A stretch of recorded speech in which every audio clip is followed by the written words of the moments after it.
Today we're doing something really special. I'm here with, what's your name? Go ahead, put your bag down. I'm gonna give you a first-hand demonstration. 168,000 cranium bolts that were made from Germany. Come touch it. Bulletproof titanium steel. This is also used in jailhouses. We're gonna do the top Dale test on it. Holds 250 pounds. How much do you weigh? 240. Oh yeah, 240. We could cover up to 400. Go ahead and stand on the back. I'm gonna show you the durability on these tires and these spokes. Stand on. Yeah, just stand on it. On the back where it says no step. Yes. Okay. Okay. Go ahead and do a jump. Go ahead and jump. Jump. One more. Higher. Hey! Hey! Sir. What are you doing? What are you doing? This guy told her to get up here. Get the truck. Bro, you're crazy. Well, I thought you guys were doing a show. No, I don't work for their booth. No, this is not a joke. They really stood on it. So what is this, some sort of punks thing? Mike, he did a wonderful job here for our demonstration. Is that the bit, Kaz? Today we're doing something really special. Fucking killing me inside, bro.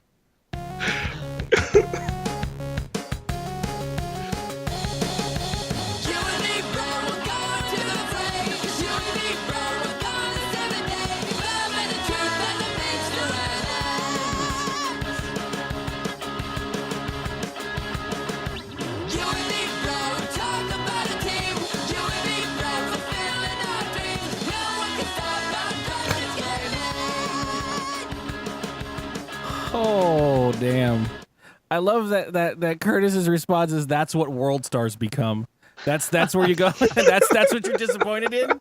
Is that world star has dropped so low that it's doing punked videos now with Jake, whoever the fuck this guy is. Like, it's great. Anyways, hello and welcome to another Amazon owning and you won't. Yeah, this is the way we're doing the rest of the show from now on. Silence of the Lambs over here. We did check audio before the show, right? Everybody lean in closely. We're gonna kill this all.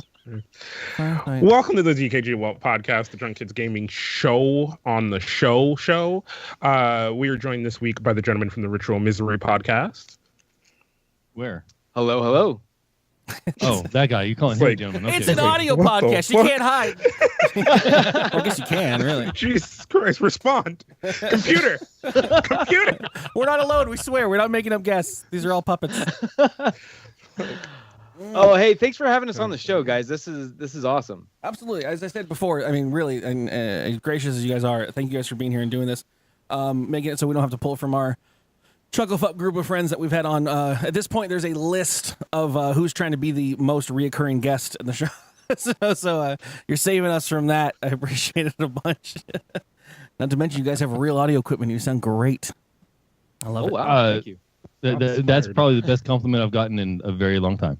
Right, yeah, me too. Does either of you want to be a co-host of this show? Because I have a spot open at this point. But, sorry, Kaz. It's okay. Kaz already expressed it. He's out the door as soon as I let him go out the door. I need this motherfucker. It's great. So that video that you played in the beginning reminds me of a story that happened about 20 years ago. I had just joined the Air Force, and I was stationed at Eglin Air Force Base. And the shop that I worked in was inside of a hangar. And this was, you guys remember when the Kobar Towers was attacked?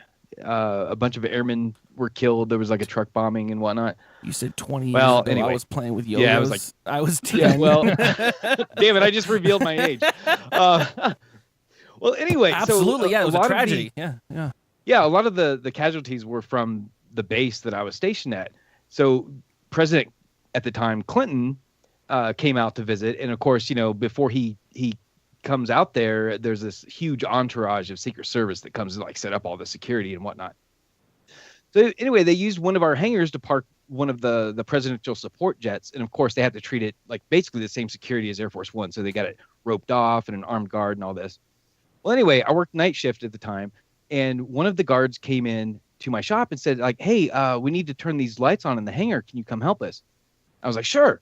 So I go out there and I stopped like right at the rope where the aircraft was, because the lights were on the other side of the rope. And I was like, it's right over there on the wall. And he's like, yeah, no, just come over and show me. And I was like, so step across the rope. And he's like, yeah, dude, come on. So I start to step over, and the other Secret Service guy comes around the corner and has his hand on his gun. He's like, "Don't fuck!" I almost shit my pants. And then he looks up at me. He's like, "No, I'm just fucking with you, dude. Come on." No, that's when I leave. That's where I leave. Well, so I was gonna say like because this guy is at a convention of some kind of car convention or whatever, right? So I mean, this is the reason why I'm the asshole that I don't care who you are or how important or official you look. If you come at me real quick and you're like, just here's the thing, just grab the nope, no, hands in the air. I don't want anything to do with you. I don't want to touch your pamphlet. I don't care who you are. All right, okay, cool. You're with Blizzard. All right. I need at least a 5-minute warm up before we start doing anything after you come up and approach me. See your credentials and shit. It's bad. Yeah. So like I work and I tell these stories all the time because I work in IT. I'm in the company of like a small 20-person IT group that services the San Diego area. It's a lot of IT companies. And we mainly do schools and like some of the corporate businesses that we deal with are Department of Defense contractors and shit. And they have all these security rules, and you go in there and you can see that there's like fucking, RFID badges and fucking, clean rooms and shit. But if IT's there and IT's about to fix a problem, they don't give a shit about any. And I'm like, you shouldn't let me in this room. Like, stop doing this. Like, cause I walk in and I'm like, I'm from random name company. And then the person in the front's like, oh, are you here to fix the problem with the blah, blah, blah? And I'm like, don't open with that because you just gave me an in, first of all. And then two, she's like, yeah, it's right back here. Come on, no worries. And I'm like, you don't know shit from piss who the fuck I am, like where I came from. And then they lead me in there and they're like, and I'm like, yeah, I'm gonna need to see the server because this looks like it's a server on the server side issue. And I can probably fix it from there. And then they're like, okay, here's the server. And I'm like, so how do you log into this? And she's like, oh, there's passwords on this notepad here for the server. Oh my God. And I'm like, fucking hell, dude. Like, I'm like, yes, it helps me get the job done. It helps me fix everything real quickly. But you just gave me the passwords to the fucking main server of your company. Like, you don't know who I am. I have no badge. I'm just a chubby dude with a beard who looks like he knows what he's talking about with IT. Yes, I'm here to install the worm. Yeah. I'm like, this is how things are bad. Like the school that we're working with right now, it lost a company that was doing them and we're just taking it over. And so all I do is I call up any line and I'm like, yes, I'm from IT. And they're like, oh, cool. Yeah. You want me to install TeamViewer on my machine? I'll log in. Yeah, log in right now. Cool. Yeah. I'll leave it up all night. You go ahead and do what you need to do.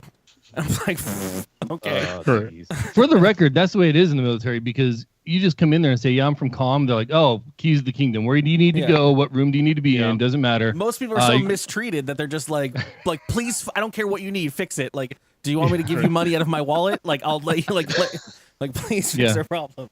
It's 11:30. You're due for lunch. Let me go grab you lunch while you work on this. I'll be right back. Yeah. Yeah. Do you need all my passwords? I'll give you all my passwords. I'm gonna write them all down for you. You want to put them in your phone? Yeah, no, it's fine. Go ahead. Cool. Yeah. Like, oh yeah, they give us these USB security keys. You can just have the whole thing, just the whole fucking. There it is. That is fucking whatever you want. Yep, exactly. But anyways, while we're here and we're opening and change we're your bottom introducing thing to you, fuck your mother. You guys. Sorry, that was rude.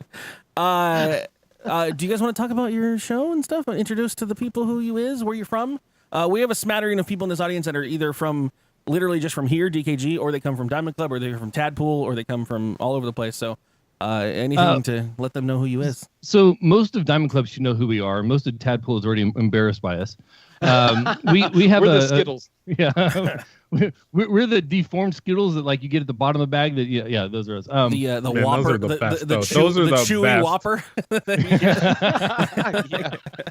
You're like, oh damn, this one's in my teeth now. Is it? Is that a milk dud? What? Got a milk dud in my Whopper. Oh. We have a show where every Thursday night we get on the old internets and goof off and play games and have some pretty awesome guests. It's just two dudes talking. Oh wait, that's every podcast. Oh. Right. Yeah. So do you treat every one of your shows as a podcast kind of thing, or do you do your streams and you have a podcast at certain times, or? We do the occasional stream that's not the podcast, but typically it's just it's pretty much always the podcast. Thursday nights, same time as this show actually. So 10 p.m. Eastern. All right. So we're gonna counter programming. We gotta cut this off right now. No, but it's on.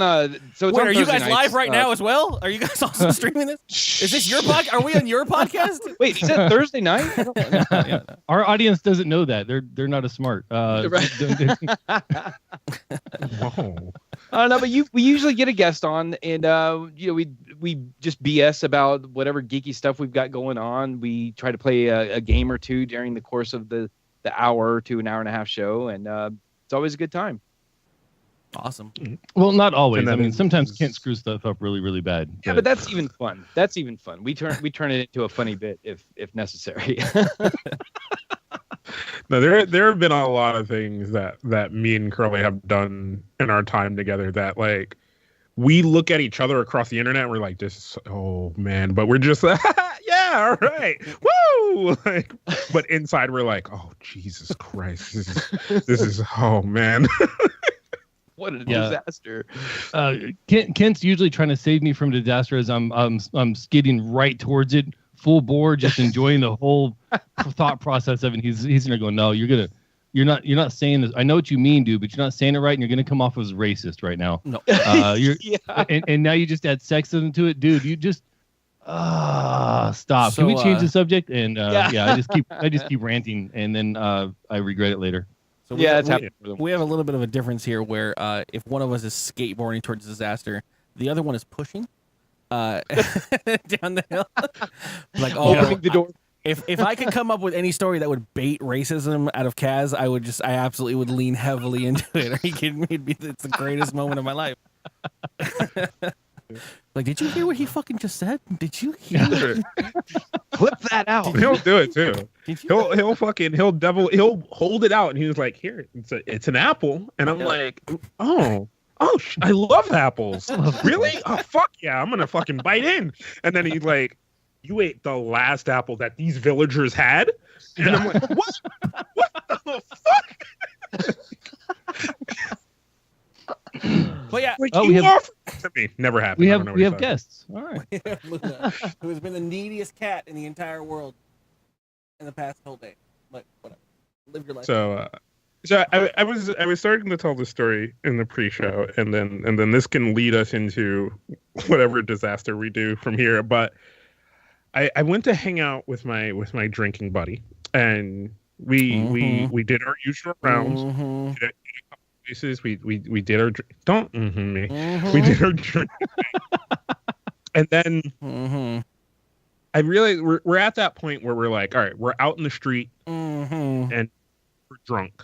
We need to find a location to not be out in the street or whatever. So I'm like, all right, we gotta figure it out. We gotta pick a place.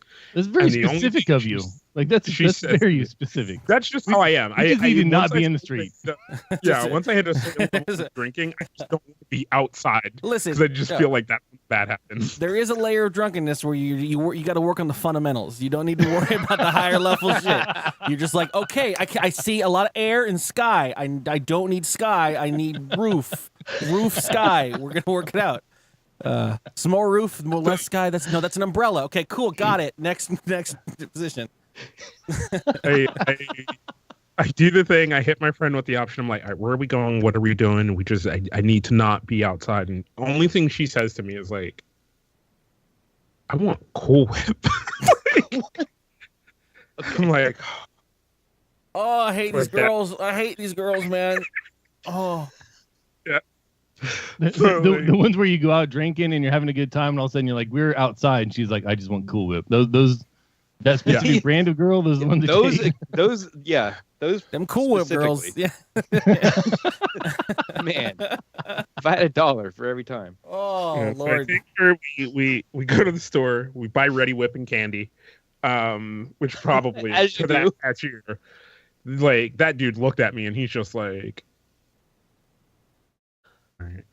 Ring things up.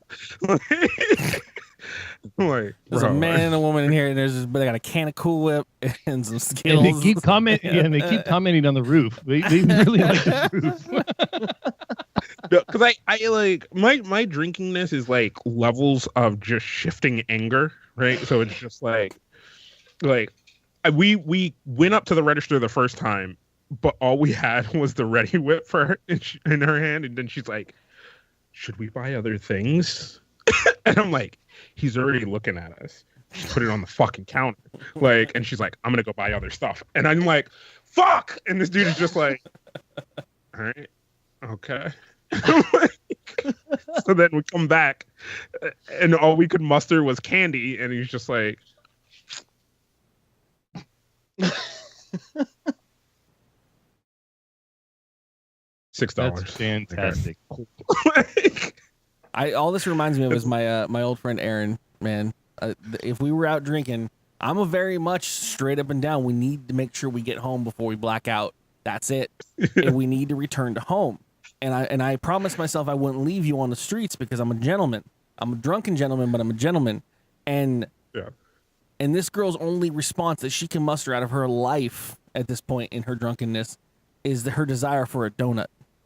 And she just needs a goddamn donut. And I'm like, yo, the house is right there. It's 2 blocks that way. And I'm like, I know the only donut shop's that way, and we're not going that way. I need a donut. I'm gonna go get a donut. I'll be right back. I'm gonna get a donut. You're not getting a fucking donut tonight. We're not getting a donut.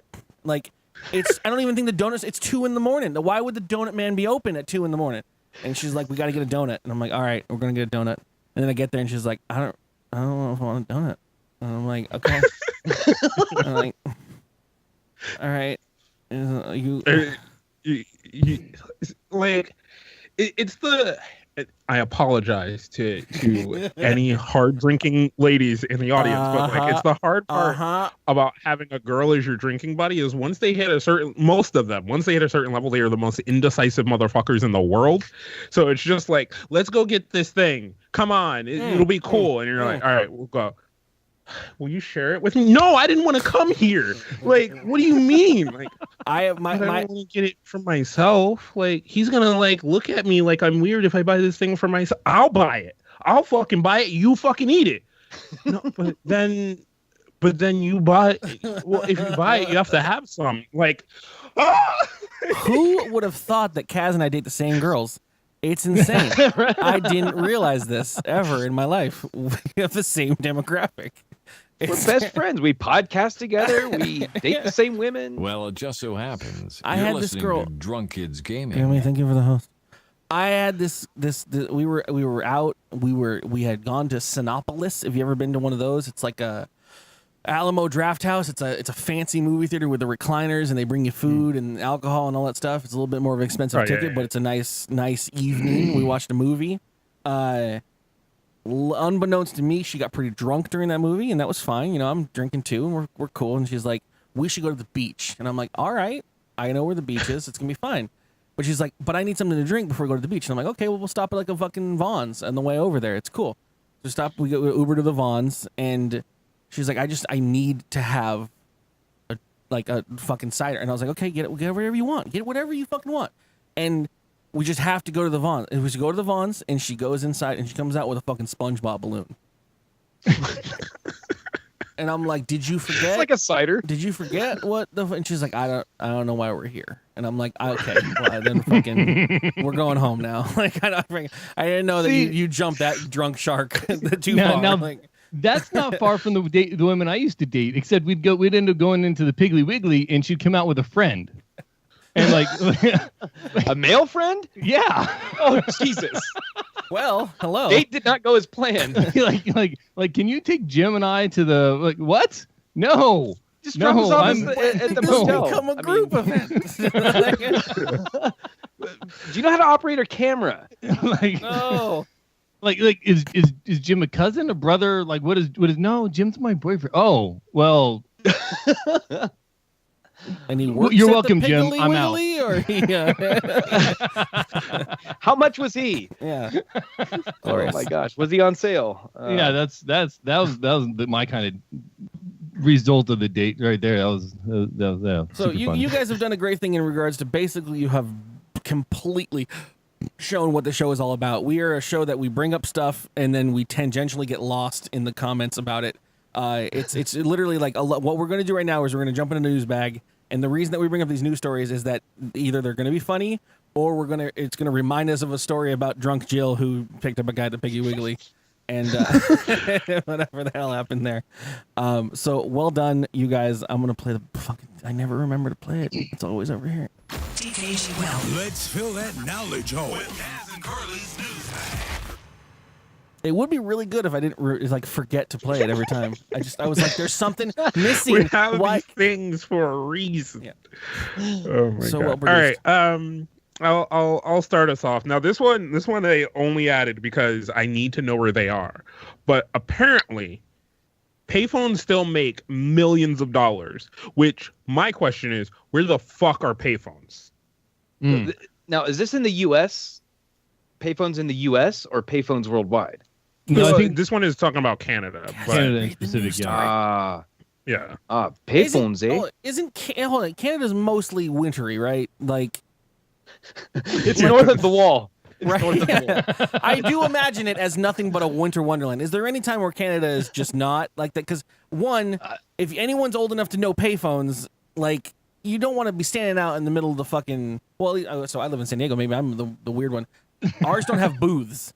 Like, we just have a stick out of the ground, and then there's a phone attached to it, and it's like that's your payphone. Because I'm now realizing I live in sunny San Diego, where there's no reason for a booth of any kind. Right. So you said ours have. Did you mean had or you meant have? Like, as in you currently have payphones? So yeah, no. So this is an odd fucking fact that you just brought the story up, Kaz. Is that literally on Friday morning when I was driving to work, I drove by what I think is the last payphone in all of San Diego. I just happened to go down a different route when I was going to a thing, and I was like, whoa! As I drove by, like literally hand out the window, just pointed at it, and I was like, oh! And I'm sure it doesn't work. I'm pretty confident it doesn't work, actually, but it's there. They just haven't cut it down yet. So It's a monument to cell phones. I drove through Canada last summer on my way up here to Alaska, and that was one of the things that I noticed was every town had a couple payphones, and it wasn't that they had the payphones that got my attention. It was the fact that they weren't like graffitied over. Yeah, they were used, but they weren't trashed. Yeah. Wow. Yeah. See, you can't. Even the leave one anything in the the one street. I drove past, I thought like, man, if I was like a hipster photographer, I'd be taking photos of that because it's got a whole bunch of drawings on it and a whole bunch of tagging on it. But like, what else do you do? I mean, like, people fucking carve their fucking name into shit wherever they're standing for more than 5 seconds. So if you ever had a payphone, you're just like, fucking yeah, my name or whatever. Yeah, I think I've seen payphones in an airport somewhat recently, but outside of an airport, like I cannot even remember the last time I saw one. Airports just have like computers you can Skype someone from. Like they're just like free to go. That weirds me out in there now. You just see a dude sitting there like, yeah, honey, I'm coming home. I got this for you and the kid. You have a phone, right? Like, you don't have to do this here. I was happy when I started do this in the privacy. I was happy when I started, like, because I've gone through the when I was younger, I never flew anywhere. I was a poor kid, didn't do much travel or anything, especially via plane. So I think my first flight was when I was like 19, and I've gone through the series of like, they really don't accommodate for cell phones. Then now, like nowadays, you go into a place and there's fucking charging banks and recharging stations and USB ports in the fucking walls, and you're like, this is great, I love it, technology, Wi-Fi across the whole board.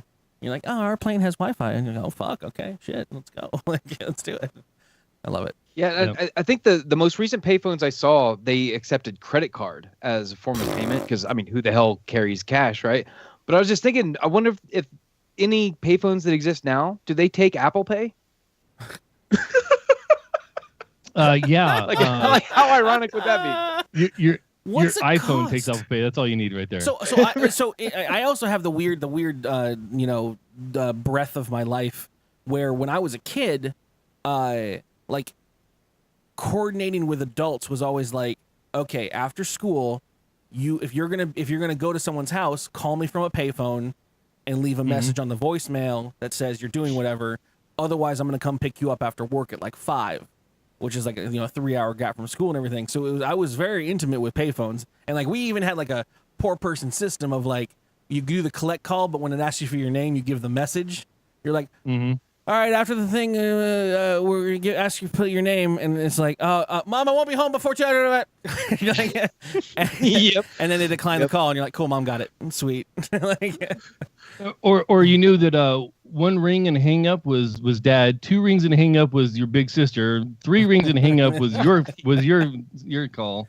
There was also we had pagers too, so it was like I would page with the number of the phone booth, and then they'd call us the both. The concept that you guys don't understand, kids especially, you could call a booth, you could call a payphone, and it would just ring. Yeah. And you'd be walking by a fucking phone booth, and it would just be ringing, and you're like, maybe it's for me, and you're just fucking like, okay, hello, and they're like, is Mary around? You're like, I don't, Mary. So this is one of those things. She's You know, not sometimes Hollywood nails it perfectly. And there's that movie called like, was it Phone Booth or Booth or whatever? Yeah, Had, you know, and it came right at that Colin time. Farrell. Yeah, it came right at that time when everybody realized phone booths were going out. But before, it was so rare that you couldn't believe the story, and that was in like the early 2000s. So here we are finding out they're still making millions of dollars. You know, it's kind of weird. Well, so also, I mean, back in when I was super young, phone calls were 10 cents, and then they eventually got to the point of being like 50 cents before I stopped caring and got a phone. But so like because you would hear it. You would use a quarter and be like, no, this phone call, no, you're not hanging up because I still got like 42 minutes left on this quarter. Like, we're talking. I'm gonna keep talking to you until the pizza's delivered. Okay, that's how long I'm gonna talk to you. I'm gonna ask you about all the options. Oh God, the horrible days. Because luckily my little sister who I grew up with is 5 years younger than I am, and so we kind of didn't mesh with any of the time periods of different things like that. But when I was 14, I moved in with my dad, whose now wife has a kid who's my exact age, and so we went through high school in the same house at the same age, and we had one phone line, and it was like, God damn it, is Jeff on the fucking phone? Oh God, and I'd walk my ass out to the 7-Eleven and go to the fucking phone booth and trying to talk to this fucking girl. And I'm like, turn another 25 cents if you want to continue the call. Ugh, yes. And I'm cold, and it's horrible out here. Stupid child shit. What's a phone call cost, Kaz? You said the article had information about this? For them, it said it's going, the price will increase from 50 cents to $1. But that was like 2013 for their last. So they're making it less useful to have. Yeah. See, I think it's. So you need $1. I just think it's interesting that Curly had a pager, because the only people that I knew growing up with pagers were either a doctor or a drug dealer. So that's the same thing my dad said to me all the time. I had a pager. We had pager codes. Like all my friends had we all had pager codes that had nothing to do with our phone numbers. Star 143. like my mom. My mom's was 5107 because you flip it upside down, it says Lois, and that's her name. So, before there was the advent of two-way text messaging pagers, because there was that for a while as well. It was basically you could page a pager with a string of numbers. So you dial the phone number, you dial the page number, then you dial the fucking digits you wanted to appear. And so we would have like secret code, not secret codes, they were actually universal codes. Like On My Way had a special star 80 or something like that.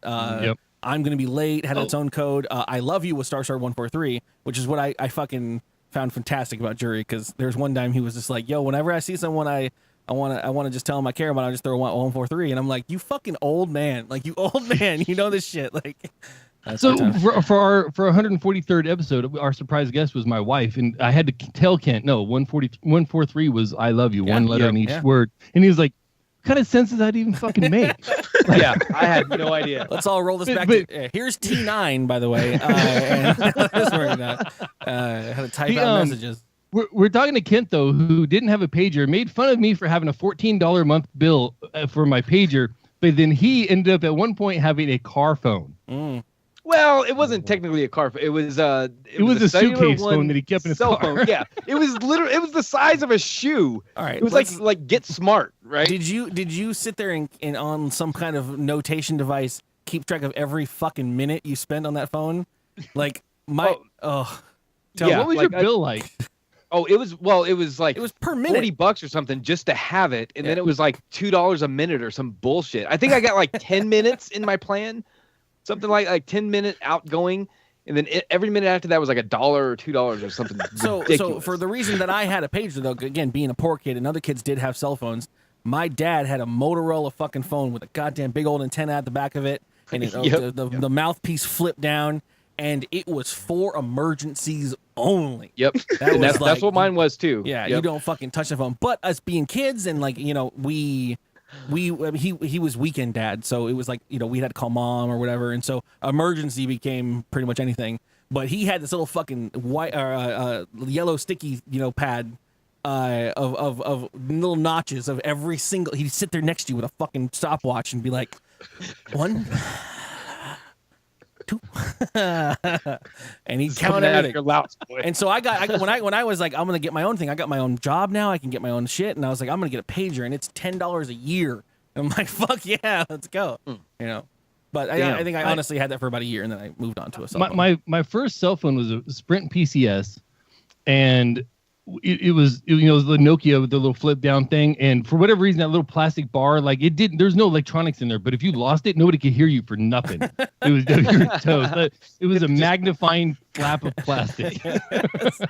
And we had 70 minutes. What was it? 70 minutes incoming, and nothing included for the outgoing, but Sprint PCS to Sprint PCS was free. Oh yeah. Oh yeah. I remember those kind of plans. Oh yeah, and that was amazing. People would call in and like I'd need to call somebody, so I'd send like the text message, because the text messages were only a quarter, but it was like $1.50 per minute calling out.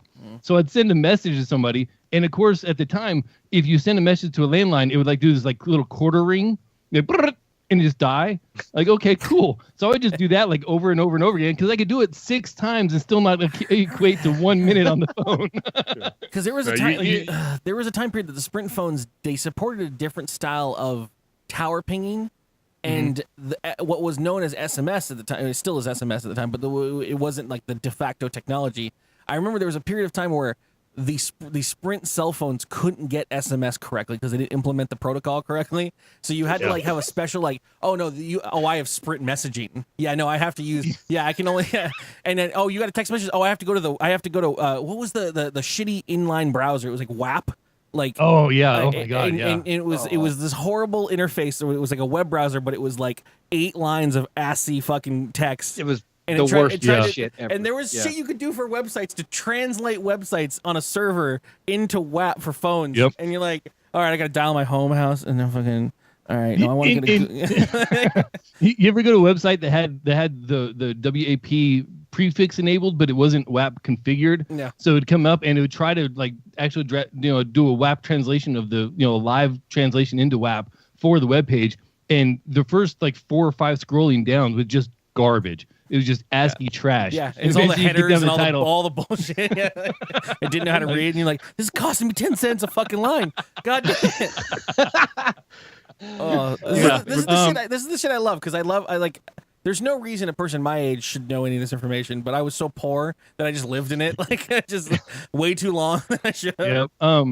My first phone, the Nokia phone that I was on, the first phone that I had, if you were playing Snake, it wouldn't accept phone calls. Oh my god! Like yeah, it could not multitask at all. There was no put Snake on hold in the background while we got the phone call. We gotta go. If you were on Snake, it was just like, burr, burr. The Sprint PCS customer you've dialed is not available. And my wife at the time, she'd be pissed because I'd be at work just playing Snake, you know. Oh, it's glorious. Yeah, I remember that, and I just remember the fact that like you'd have to argue with somebody to get them to call you, because it would be, if they called you, it didn't cost you anything, but if you called them, it cost you. So you're just like, yeah, so no, just call me. And they're like, no. Bitch, I ain't got no more minutes. You're gonna have to call me. I got no more minutes. You're like, no, I don't. Just, all right, how many minutes do you have? I have. No. We're not getting into this discussion. You just call me. Just tell me how many minutes you have. All right, here's what we'll do, right? I'll call you, and then like after 6 minutes, I'll hang up, and then you call me, right? And then just equal it out. Like, no. You know what? I'll just talk to you tomorrow. Oh, yeah. and then Kent and I moved to Japan. He moves there in '99. I moved there in 2000. And he didn't warn me that when we get there, we get cell phones. Everybody's got a cell phone in Japan because they're dirt cheap compared to America, right? Yeah. Well, yeah, and they were like the size of a stick of gum. They laid the infrastructure for it, is what they did. They charge you for both ways. Like you get charged for minutes out and minutes in, but then texting was free. Like it was a complete paradigm change. Everybody had a cell phone, but they were essentially 2-way pagers. That's all anybody used it for. Yeah, pretty much. I just remember being a kid and just like it was so laughable to me because the majority of my I want to say sophomore to senior and then onward from there, like flirting with like a lot of girls was either phone or the people that could handle it was instant messaging. We just lived in the instant messaging world, and I was like, God, man, I wish there was just some way I could have this device with me that I could instant message from. Like I don't have to be at my stupid home computer. And like lo and behold, it just took time to get there. Because there was a time where if anyone ever remembers doing this, like using AIM through text messaging, like you had the bot that sat in your AIM account at home, and it would like transfer fucking messages. So you get this message, it's like you text a number that was like dedicated to your account, and it was like number, and it was like who's online, and then like you get a list back of all the people online on your account on AIM, and you're like, all right, text Marie. All right, cool. Open up messaging, and then you get these messages back and forth, and I'm like, and then some of these bitches would fucking hit you with that. They'd enter every fucking word because they're like talking and like, oh hey, how's it going? Yeah, no, I'm fine. Yeah, cool. Yeah, look. Oh, you know what? Enter. We should hang out later. Cool. And I'm like, every one of these is 10 cents. God damn it! Please, can you stop? Like, please, like, end call. Yeah. I think ICQ might have been the first one to do that. Yeah. Uh-oh. Yeah. Yeah. Oh my God. Yep. Curtis LaRock in the chat room brings up the nights and weekends, right? Free nights and weekends. Yeah. You couldn't get a hold of nobody at 9:01 p.m. Dude, don't even bother trying to call at 9 o'clock because everybody was on the phone. If you didn't, like 9:02, you were done. Like, okay, well, I guess I'll talk to them tomorrow because they're talking to grandma. Oh yeah, wait, everyone's staying up late at night because we can fucking call grandma. Like, because that was you're right. That was the advent of cell phones because they weren't terrestrial lines, so long distance was the big key. It was free, and so you could call. It may cost you the same as a call, but it was not. This is $2.95 a minute while you talk to someone in Boston. Or in my situation, I dated a girl who was one area code away from me. You could throw a rock and probably hit that area code from where I lived, and that shit was long distance. And I didn't know that because again, I could walk to her house. And this shit fucking cost me a $200 phone bill one night, and I was like, my God. And that's when I went and got a cell phone. I'm just gonna bring in web TV. Y'all remember that? Yeah. I picked up my web TV and living in the dorms at Shaw Air Force Base, South Carolina. The number was a local number, but the number went to Charlotte. Charlotte, North Carolina was just outside the local area. So the second day that I call in, I was on chatting on this shit web interface for like the entire night. The next day, my phone line is disconnected. I had a $400 phone bill from chatting on web TV long distance to Charlotte. If you accidentally picked that wrong AOL number and when the startup list, and you're like, fuck. Yeah, and the killer was web TV was so new that they didn't have local numbers. They only had like major areas. And Sumter, South Carolina was not a major area. It's still not a major area. All right. Before this becomes the old man talk about tech show, because I honestly don't mind that at all. But we're gonna lose everybody. I love this shit. You guys are my favorite fucking people right now in the world. I will do this all day long. But we should move on to another news story. I'm just gonna bring it back to drunk girls because it's fun. I don't know if anyone heard this story over the weekend. I heard it on my terrestrial radio station. This district attorney who got recorded drunkenly berating her Uber driver. She's an assistant to the district attorney. And she let it be known many times in this phone call. Oh man, it is so. I did the deed of because there's a bunch of different audio sources of it. So I recorded some of my favorite clips from this. And Kaz, you just tell me when this seems familiar because you know the same kind of girls. But basically, yeah, she's a Dallas assistant to the district attorney or assistant district attorney. I don't know the difference. But yeah, she's assistant DA. She actually got fired over this, but she is just not having a good time. She basically is in an Uber driver. She in an Uber car coming home from a night of drinking, and he plugs the address that she gave him into the GPS, and she's not happy with the route it's taking. And she's like, I know which way to go this direction. And he's like, ma'am, I'm going to follow the GPS. And she's like, no, you're a fucking idiot. Like, I need you to go this way. And then at some point he gave up with her and was like, all right, I'm just going to record this. I've already called the cops. Get out of my car. Like, I've ended the call. At some point, at some point she hits him or kicks the chair or something. Like there's something physical happens, and that's when he's like he stops the car and he starts recording. So there's this is just the opening of it. I'm asking you politely to please No, step out because of now my I'm vehicle. off. Either drop me off at my house, or we'll wait for the cops. Because I'm not wrong. I am waiting for the car. I'm waiting for the cops. So that's where it starts. That's Oh. I feel like Cass and I have both been in the situation with this. Because I am he's not wrong. I am not. He is following the Uber driver handbook by the letter. He's doing everything exactly as he's supposed to. She's like my ex-wife in a Taco Bell, because every time she orders, she's got to have like add tomato. It comes with a crunchy supreme, ma'am. That was the weekend deal. That is not. It's Tuesday. No, It's still my weekend. Yeah. What day is it? What day is it? Jake. I don't know you, bitch. I'm like, Sir, sorry. can I get a Crunch Wrap Supreme? Yes, you can. Don't take his order. They said, honey, they said cheese is extra. And no. I talked to Marcus earlier this week. He gave me cheese and he said it was no problem. Sure he did. Tell him that I know Mark. And I'm like, she wants the fucking, I don't know, man. And he's like, I can't. And I'm like, just, I'll pay. I'll just, And the best part about that is she's looking at the guy on the other side of the counter, talking to you behind her, going, tell them I know Mark. Yeah. Basically, who's a puppet. Don't let them hear you whisper, try to fix it, because then they get louder. You're just like, so no. My favorite is the what? No, no, move, no, because you're not handling it right. So no, I'm gonna talk to him now. Like, and this shit better be sorry, free dude. after all this hassle. So, for those of us that are professional drinkers, you lose the argument as soon as you slur a bit, right? Like you're like, damn it, you got me. Like, all right. Like, and so I love that, like that opening where she's just like, I'm not like. Either drop me off at my house, or we'll wait Drop for me the off cops. at my Because house. I'm not wrong. I am waiting for the car. So then it proceeds to escalate, which is my favorite thing in the world. Wait for the cops. I want to go home so badly, but you're so stupid. I want the cops to come so that they can you up. Ma'am, please. No, man, please. Dude, everything's being recorded. I'm an assistant district attorney. Oh, what? So shut up. I'm a what? Oh, no, audio files, fuck! I'm an assistant district attorney. I'm an assistant district attorney. I'm an assistant district attorney. This is my favorite thing of all time. All right, that's the whole reason I brought that news story up. I just love that.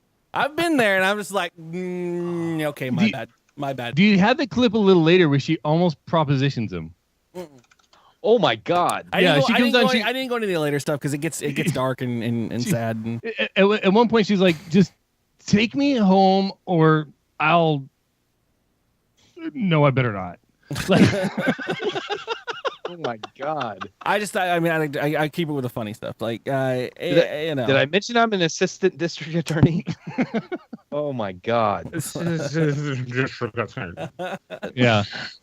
Yeah, no. Actually, Nixel, she did lose her job. I mean, that again, I don't want to pull the tragedy lever on the stories, but if you'd like to pursue this story further on your own time, you can find a bunch of videos of her apologizing after losing her job to the public and everyone. With a lot of tears and a lot of like, I'm so sorry for my actions, and I betrayed the position that I was positioned to. But hey, no, I don't agree with that, Nixel. Like, you get drunk. Some people get drunk, like, shit, man, shit. I get drunk here all the time.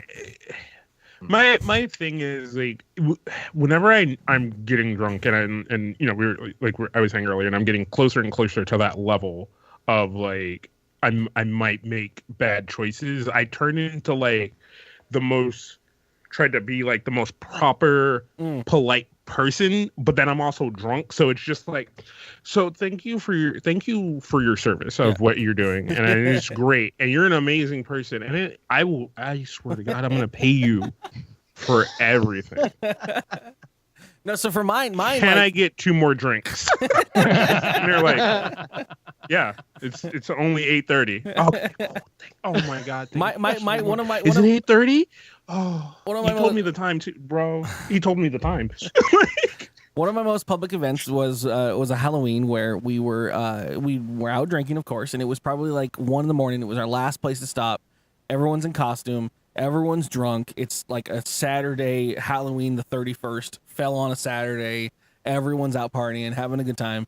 And we go to this final place, and I'm with like a fucking 7 stack of people group. We're in the line to go into a club. Not a club, but like a bar that's got music playing for us.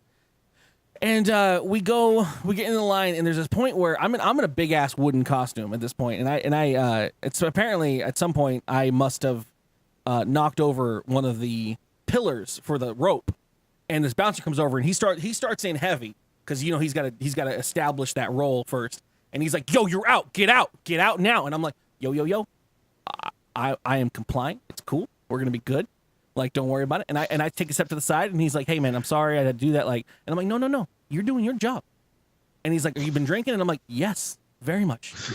To excess, to absolute excess. And he's like, well, I can't really have you like that drunk in the place. And I'm like, I understand your position. I'm pretty good drunk. And he's like, you know what? Like, you are actually kind of nice. And he's like, but really, when it comes down to it, your costume's kind of too big. And I'm like, okay, that's a valid point. And my friends are like, let him in. I'm like, everyone, chill. It's okay. I understand this man, and he has an obligation.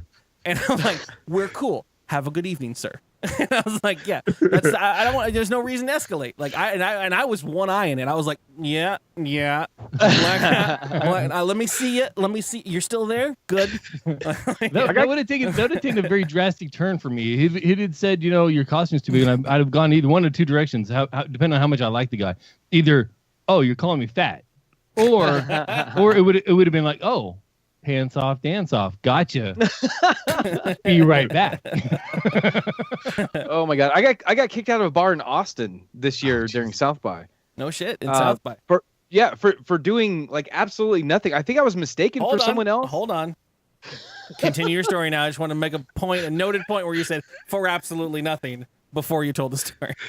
No. Yeah, no, I'm pretty sure I was mistaken for someone else because we were only like 2, maybe 3 drinks in at this time. Yeah, I thought I was gonna get on top of the sticker machine, and then like for no reason, this guy was but like, if you do it sober, it's fine. I wanted to play ping pong on the bar, and like it's just guy wouldn't let me fucking do it. Like, no, it was the weirdest thing. Like I was separated from the group. I think I was coming back from the bathroom or something like that. And then 2 bouncers just grabbed me and literally tossed me out the back door into the alley.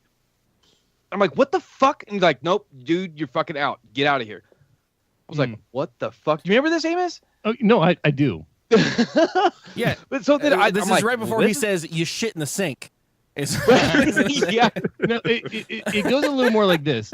So going in the club, they were arbitrarily picking ID cards to check.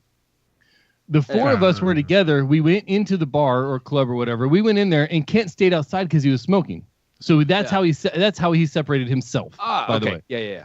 And then the rest of us go to the back of the bar where we had been before, and we start to wonder, well, how long is Kent gonna smoke? So we go upstairs to look for him because we figured maybe he went up the other stairs, and then his girlfriend comes in. She's like, "Oh my God, they just threw Kent out. We got to go." Okay, so me and Junior, we're one in mind at this point. Like, protect our bro and find out what happened, so we don't get kicked out of any further bars. And it comes out that when he went to go back in the bar, they had asked for his ID, but when they did it, they probably were like, "Hey, let me see your ID," as he goes marching in because he's already been in the bar like 4 times. They've checked it once, Well, when they arbitrarily chose him time to check his ID and he kept going, they took it as a runner, went and grabbed him, threw him out the back door. And then, of course, he immediately, as as his girlfriend's coming upstairs to tell us about it, he immediately makes his way back around to the front of the bar and demands to come in. And that one was like over. Yeah. Oh yeah, I was pissed off at that point. Yeah. Like, yes. Was I belligerent at that point? You're goddamn right I was. But prior to that, I mean, they seriously manhandled me. Two dudes physically threw me out of this bar, and I had no idea why. Which is the real tragedy of it all, that we didn't get that on video. That's would have been so worth it if that was the case. Anyway, fuck that bar. Indeed. You see me and Carly try to paint ourselves as like very like astute drunks, but we have these moments of just like, oh what? Oh shit, let's go. Okay, so look here, you bitch. No, TwitchCon went down sideways like that. We're fucking. This is fucking. You don't come at my friend sideways. Like we have a strong personality that is like, you can fuck with me as a person, as a bartender, as a random drunk person or whatever, even as a macho random guy. You can fuck with me all you want. Like I'm gonna roll it off the shoulder. I'm gonna not treat it like a big deal. I'm gonna go on. I'm gonna do my own thing. That's fine. I'm not gonna escalate anything. But if I got someone that I'm technically like supposed to be in charge of, like because as a streamer, like sometimes people come to bars that would normally not go to bars at 2 a.m, and then they get berated by someone. I get a little angry if you start fucking with my fucking bros. And I'm like, don't you dare talk to them like that. They are precious fucking gems. Okay? Yeah. I will fuck you up sideways, okay? Like, don't come at my fucking people like that. Like, do you know who I is? I will go because like I'm internet famous, that, especially like when I'm drinking. Like that was the first TwitchCon where like we went to get pizza, and your sister like jokingly, drunkenly is like, that dude's trying to like kidnap Gabby, and I'm like, hold my pizza, and I just like, I'm gonna go fight. Yeah. Like we don't fuck around when it's our people. Fucking, well, I'll fight. Again, I'm not a fighter. But I will puff the frog up, and I'll be like, do you wanna go? Like let's go. No, I'm the let's get out of this situation clean, because I'm coming back tomorrow and spitting on you from the second floor without you noticing. So, yeah. That's like that bouncer. His whole backside is gonna be wet tomorrow. I am leaking an entire You won't know it was me though. The secret sauce. All right, you guys, will you have a not story? stand under the balcony anymore. Let me see. Yeah. Which one did I'm gonna? I'm gonna do this one. All right. So, wait. All right. Was this an air show? I forgot to read that part. It was not. No, this was okay. not a. This is just a practice mission. All right. So during a good old flyby, the boys of the Navy, I'm gonna say accidentally. Let's call it an accident. Yeah, okay. Made a penis in the sky. Yeah, let's call that an accident. With precision. Yo, that army precision, dog. Just accidentally a precise picture of a dick. No, so I actually work with fighter pilots, and I saw this article right before leaving work on Friday. And well, it just so happens you're listening. Carry on. So I brought up this article, and I called this pilot in that happened to be in the office. His name was Deadeye. I was like, hey, Deadeye, you got to come look at this. So he comes around the corner, and he looks at the headline, and he's like, those fucking Navy guys. And I was like, no, fucking fighter pilots. He's like, yeah, you're right. That's fighter pilots. I mean, yes, they are. They're professionals. They're like, they're killers, right? They are the best at what they do. But you know what? They're fucking children. I'm just imagining Tom Cruise right now. So. Yeah. No. Oh my God. That's one thing that fighter pilots don't like, is being compared to Top Gun. Even if they are exactly like Tom Cruise in Top Gun. Yeah. Oh no, those are the ones that are offended the most. But yeah, I mean, they've got these traditions. They've got their little, they go out to the bars and they do these like dumb shit. They're children. They play volleyball. Oiled down on the beaches of San Diego. Yeah. Yeah, that's their private fighter pilot get-togethers.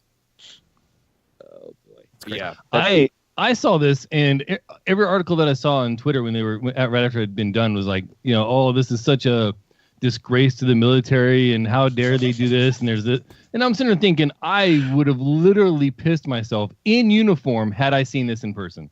Like I'd have been done. This is great. Like the first instance of this that I saw, which I didn't think was a real thing, was some meme fucking Twitter photo that was like, when your girl asks for dick pics, but you're too busy running training missions. Like, it's like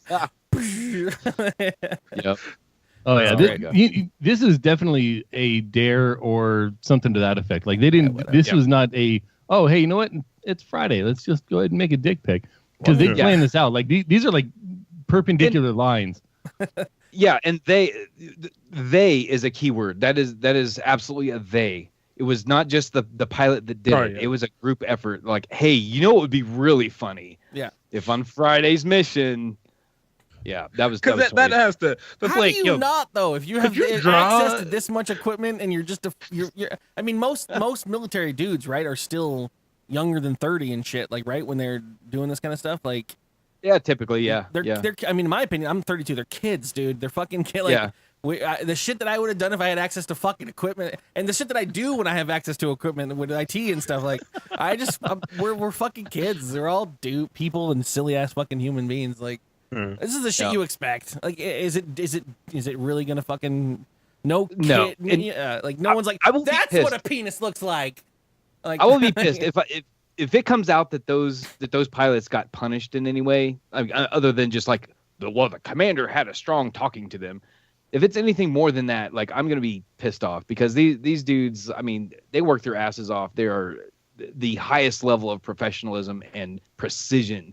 That they got to blow off steam like this, and it's a harmless thing. Maybe Grandma was a little upset. The fact that they still drew perpendicular lines is impressive, right? Like, yeah, exactly. That takes a spot. I have one of those ones. I have my wife's mom and my wife's grandma in the house for Thanksgiving, and when I saw this story, I came up and showed all of them, and those two were laughing the loudest. Yeah. It's not some grandma that was offended because this is.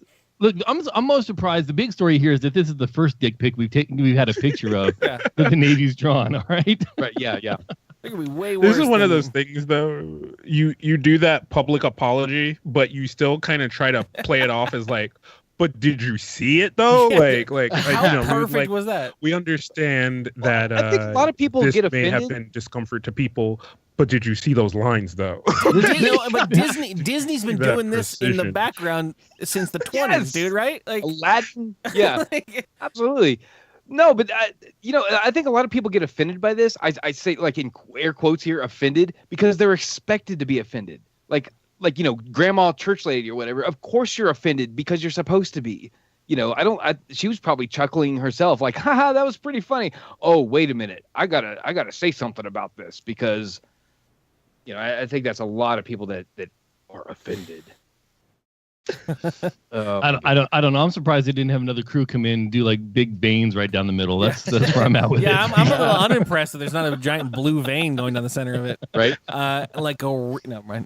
So this is an ad hoc Blue Angel tryout. That's what this is. They're like, you know what? You don't belong with Blue Angels. Oh yeah. Watch this. Yeah. so speaking of being offended, This is a thing that happened, reported by CNN.com as of the 14th. Basically, to promote more of a local community coming together, because a lot of people these days, they stay inside. They don't actually communicate with their neighbors. They don't communicate with their actual local group of constituents and stuff, and they don't ever get anything changed, and they wonder why it doesn't change, because they don't. But so in Georgia, a firm that does networking events determined and then put forth this little shindig in Georgia called "Come Meet a Black Person." Oh, what? Oh no, I saw this. Oh, wait, what?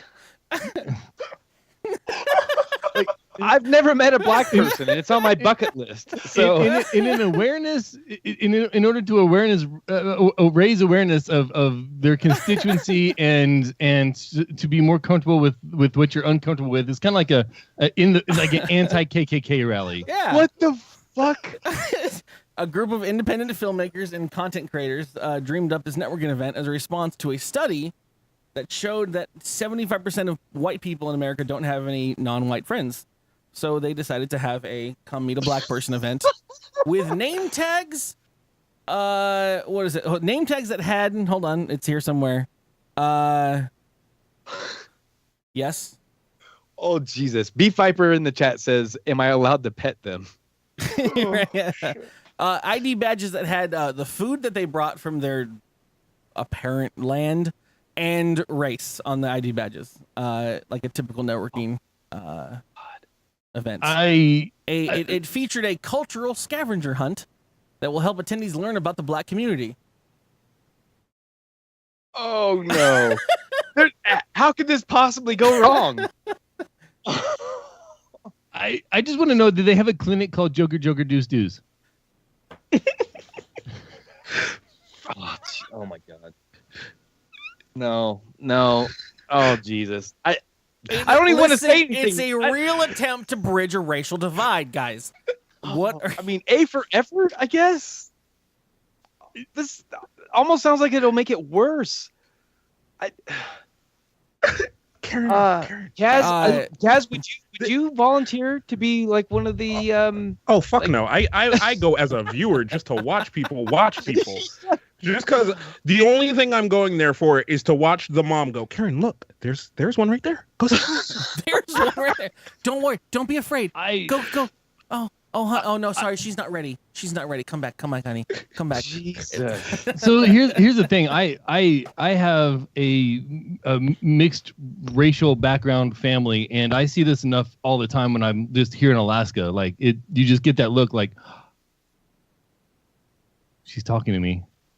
And I'm like, yeah, she's a human. She's yeah, it's real enough for me. I wouldn't attend this at all because I'd be afraid of getting shot. And not by black people, by stupid white people who take advantage of the situation. Because I grew up in Southern California, and that's the kind of shit that would happen. Yeah, Reggie in the chat says that sounds like a South Park skit. Like, yeah, no shit. That's pretty much what I was thinking. This CNN article literally is like, second paragraph, it may sound like a Saturday Night Live skit, but it's not. Yeah. Good on you. That just makes me so uncomfortable to even think about it. Oh my God. It's I mean, I do want to see the video after though. Oh my God. Yeah. I just want the parent that takes their kids, but then their kids are just like, Mom, this is racist. No. What? Yeah. No. Like, That's Mom, more yes. likely. No. Let's ask him. No. You're making it worse. I mean, so I don't know if CNN took this because they don't attribute the photo. Nope, never mind. Shutterstock. Okay. Anyways, this is CNN's choice of photo for the cover article. Of course, yeah. Well, that's sweet. I was hoping it was from the event, but it's definitely Shutterstock. So, well done. See, now I need this article to explain to my friend why stock images are a great thing. You never know. Karen, you never know what's gonna be needed. You don't know. Really, bring that picture back up real quick. You know, there's some white asshole out there going, "Why is the white man got to be behind the black man?" Jesus. Yeah, you're right. Oh my God. I've lived in too many places around too many people not to think these really pessimistic thoughts. Yeah. No, but you're man. They're trying. They're trying. This is my brand of racism, man. Hey, if this is the worst, the most racist thing that we have to deal with, then yeah, let's go with this. I mean, right? I mean, I don't know. That's coming from my side. Like this is. I just not to pull the real lever, but like this is the kind of shit that I'm always so confused about, because like. I mean, it's not like anything's solved out here in San Diego, but at least we have like a smattering of races everywhere in San Diego, yeah. and it's just all over the place. There is definitely racism all over the fucking place, but as a kid growing up without like any knowledge of what the fuck is going on, I just had fucking everyone around me, and everyone was like, whatever, didn't matter. But, you know, then everyone gets older and they choose their camp and get crazy. But That that being said, was- like that I was- go online and I'm like, fucking, we still doing this? We still doing this shit? Like, what? Didn't they solve this in the 60s? No. That was like the culture shock for me, like moving from New York, which is like just the most. You just hate people because they're people. Like you know, you can't boil down into specifics. It's the anti-human league. Right. So like moving here to Maryland, where you're like, there's like actual like neighborhood segregation and shit like that, and you're just like, wait, what? Huh? Like, I have to bring up the comment from Krug that said, "Squeeze the last bit of color out." This is squeeze the last. Yeah, we my wife grew up and lived most of her adult life in Hawaii. So basically, you're either an islander or you're not. It didn't matter where else you're from, either like native Hawaiian or you're not. That's the level of racism they have there, and not unfoundedly, by the way. And How do you check that? She goes from there to It's obvious. yeah. There's something I don't even know, but there's they know. It's the way they kick off the slippers. Anyway, Sorry, was that racist? yeah, probably not. Going from there to Louisiana, That's my a wife was like, Oh. it was just going through life, and I would be sitting at the table like, they're staring at us because some of us at this table are different, and she had no idea until I'd pointed out to her later. And then she moves from there. When I was getting ready to go to Korea, she moved up to Missouri, got a full-time job up there, moved up there, and she found out that her house was like 10 miles just south of the biggest KKK town in Missouri. Like, some people, my wife is if she didn't have good people guiding her, she would be in the wrong place. She almost bought a huge house in that town. I mean, that's the you still get that question, like, we still doing the KKK? We still doing that? Like, we still doing y'all still running that shit? Like, what is your plan? Let me hear you. Like, oh yeah, no, that didn't work. Yeah, no, that didn't work. No, that didn't work. How do those arguments have any traction at all? It blows me away. Yeah, fucking. That's the sad part. Is it fucking has a support? This is the fucking shittiest part. Anyways, to take it to a lighter note, ambulance driver gets a note left on his car after responding to a 911 call. Okay. Wait, huh? I need details. Note says, I know. Is that it? The note says, I know you may be saving lives and all, but don't park your van in a stupid place and block my drive to work.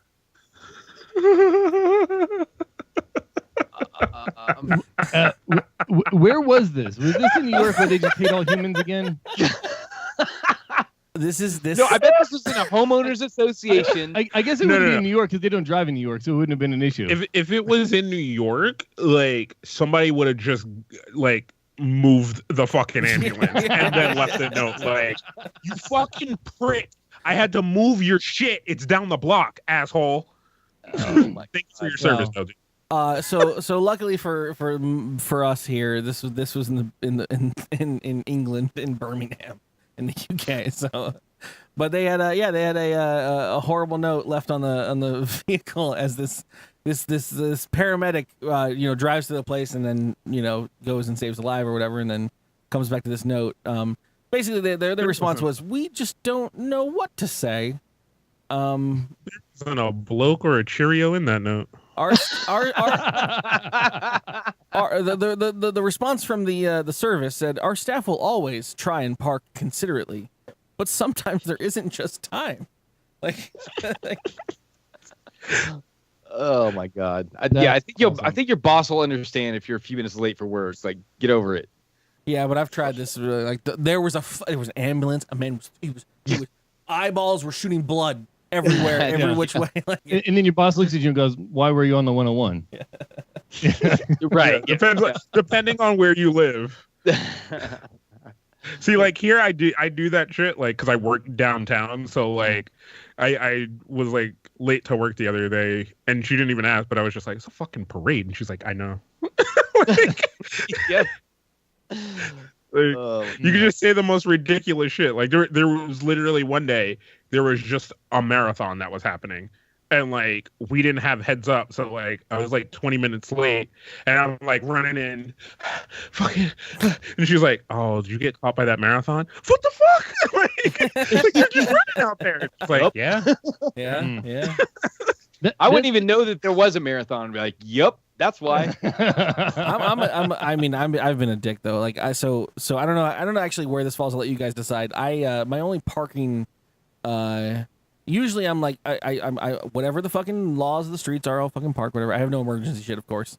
But there was a time I was going home from work because it was a lunch period. I needed to get something at home that I had left, and I was like, I'm gonna be quick. I'm gonna drive home, park, and go quick. Parking on my street was shitty, so I didn't. I was like, I can't like park it 2 blocks away and then run in and then come back. I'm only gonna be in there for a second.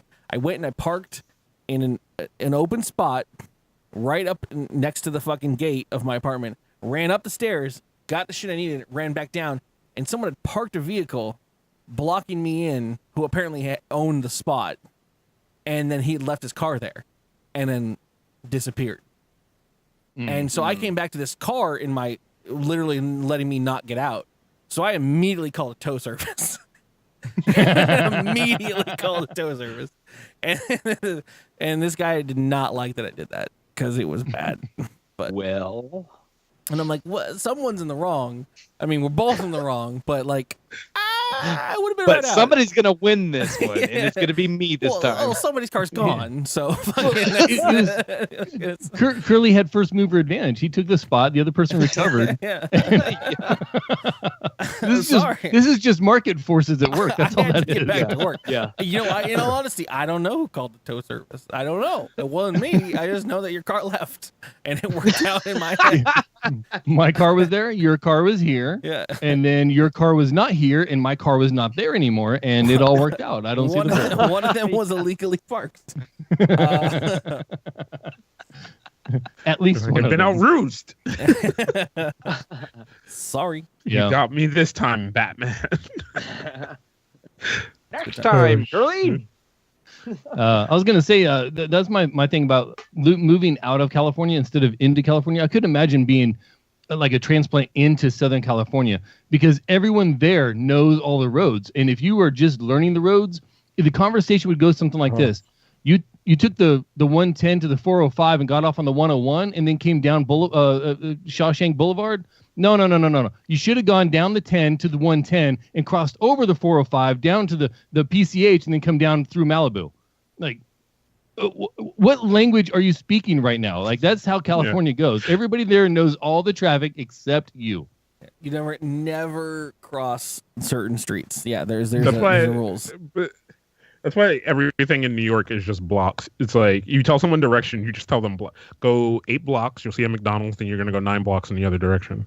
So I had a friend of mine. Actually, it was a husband of a girlfriend's friend's. That's where it is.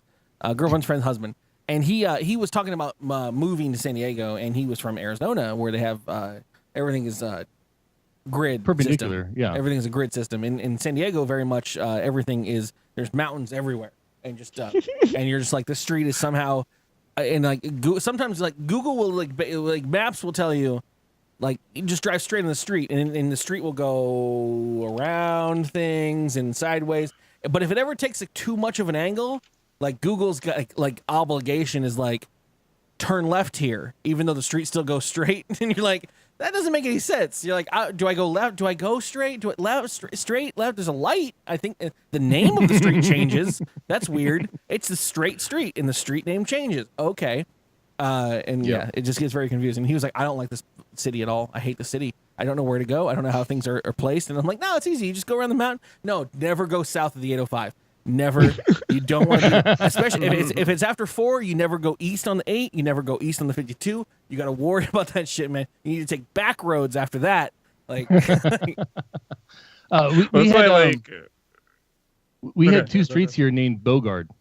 So at one time, I found myself at the corner of Bogard and Bogard. Yeah. And I couldn't find where that place was because one of the Bogards is very short. It's like 2 blocks wide. And I found it again, but they've put a traffic circle there. So now it's the Bogard Circle.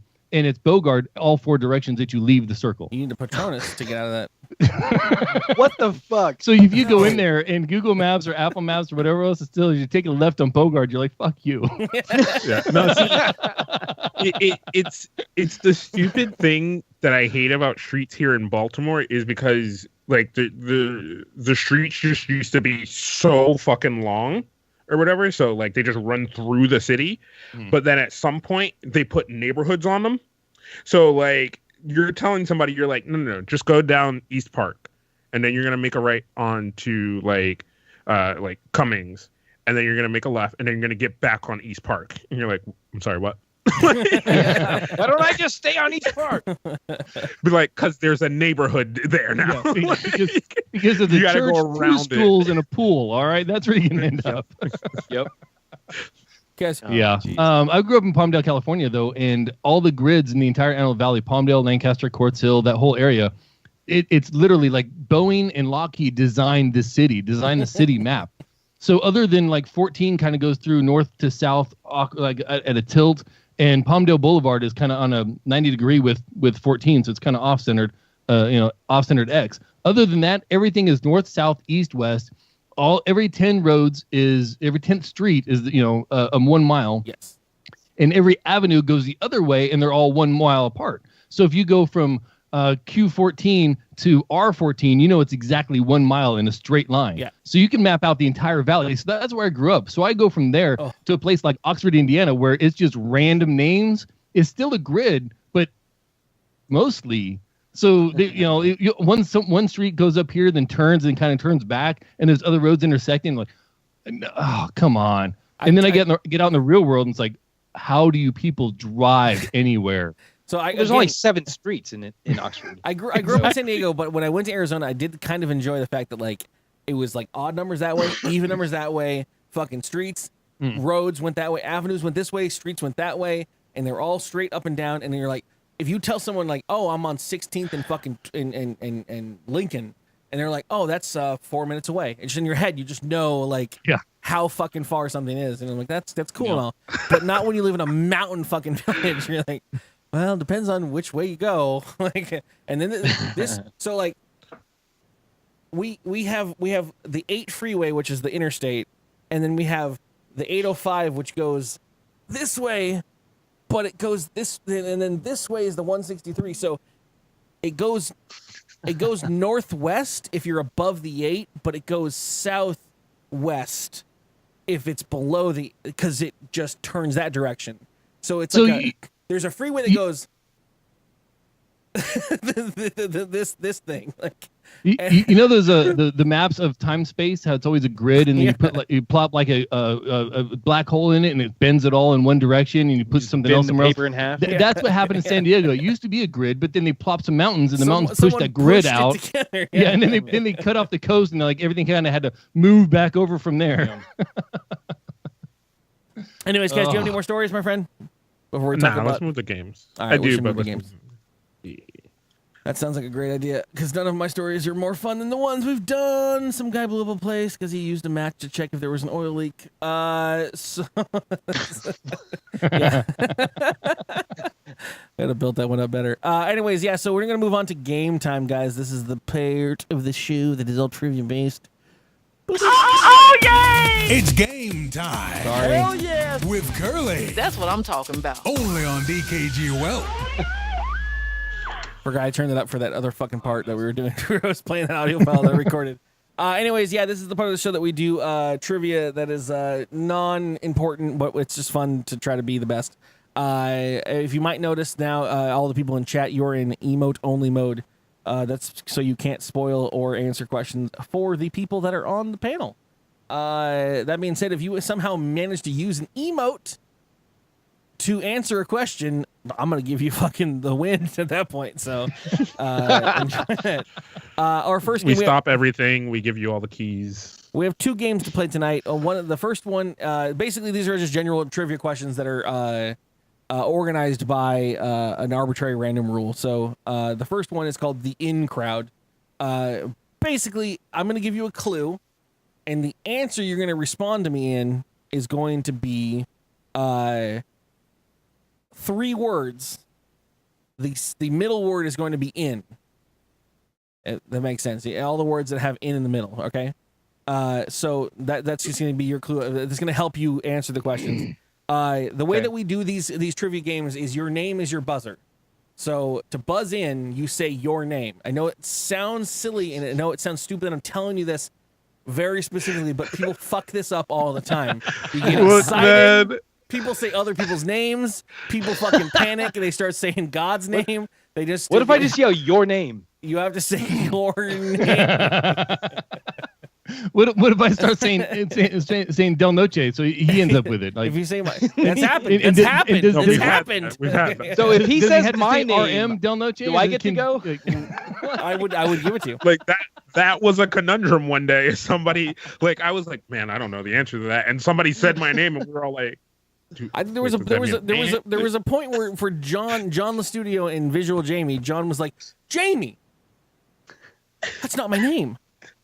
And then I was like, I guess Jamie takes it. Like, let's go, you know. Anyways, so your first clue, and buzz in whenever you want. You don't have to wait for the question. And once again, every answer is a 3-word phrase, usually hyphenated, that contains the word in the center. So, for instance, the clue: female parent of one spouse, frequently depicted in comedy as an overbearing or meddling presence. Amos. Mother-in-law. Mothers be aware. Amos is on the line. 1 point to Amos. I have my mother-in-law and my grandmother-in-law in the house right now, so I'm up to speed. It's unfair advantage. Next clue: it's a golf term for a lucky shot when a ball hit from the tee finishes. Amos. Kaz. Hole in one. Expression used to wish someone who has passed away a state of tranquility in death. Kaz. Rest in peace. That's it. This is his game. R.I.P. to You the guys don't competition. understand. Typically, Kaz does not get a single answer on any of these at this point. Holy Whoa. shit. Hey, if anybody's gonna fuck this up, it's us. All right. There will usually be one. There will usually be like, all right, I understand this game, but I can only think of one answer. So I'm just waiting for that question. He usually hears the third word in a clue and then gets stuck on it. But you said musician, and now I'm thinking about musicians. And you're like, that's nothing to do with the way the clues work. Taylor Swift. Welcome back, Rain Man Kaz. Term that refers to the U.S. president's role in relation to the U.S. Armed Forces. Amos. Commander-in-Chief. See, they're in the army, dog. That's not fair, bro. Like they've got on that note, military term abbreviated with the letters MIA. Amos. Fuck. Damn it. Missing in action. That's it. A woman whose official job is to attend to the needs of a queen or princess. Oh, Amos. shit. Amos. Lady in waiting. That's lady in waiting. I was gonna make a thought joke. Right. She thought and thought. She a thought.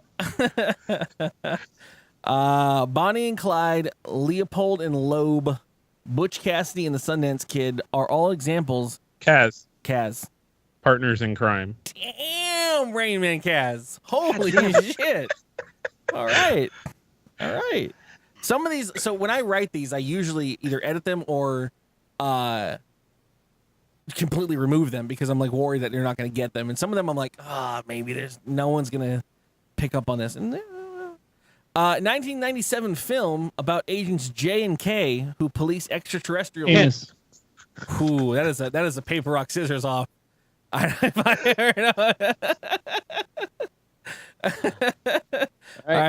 don't know how to do this. I don't know how to time it. Okay.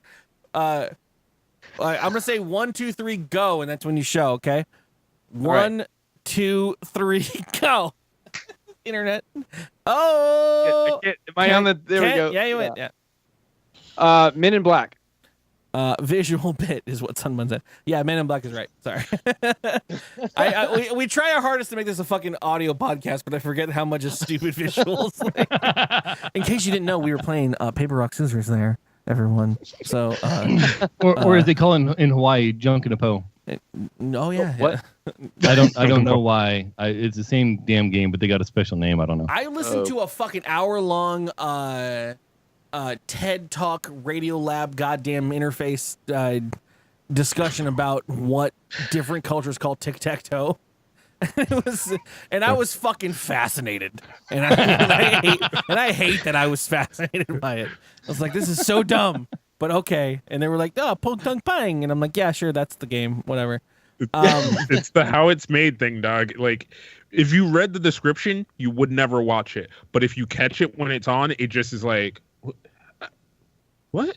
Like you ever catch the fucking how it's made? They're just fucking like twisting taffy or fucking making peppermint sticks, and you're like, oh shit, that's the Yeah, they all start exactly the same way with the taffy on the little roller, the little double roller, and then they add the flavor to it, and immediately you're going, oh, that's green, that's got to be mint. That's got to be mint. No, I saw mint the other day.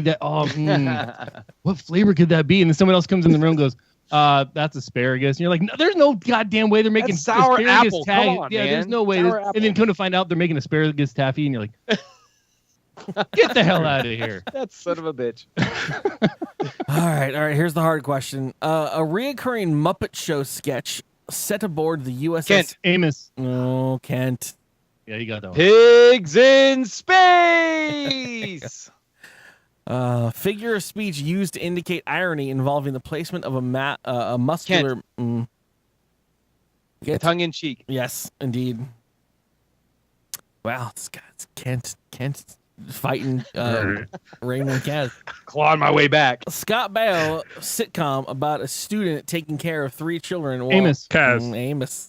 Fuck. Charles in charge. God. In charge. Shit. Of our Those destiny. those are the ones in charge. I couldn't think of Charles. I only usually the 80s and 90s TV. Kaz usually gets the 80s white references somehow. Number 1 hit for Beyonce in 2003 that went on to win Grammys for Best R&B Song and Best Rap and Song Collaboration. I figured Amos would get this. Nah, it's not helping. Oh, I got it. Amos. Amos.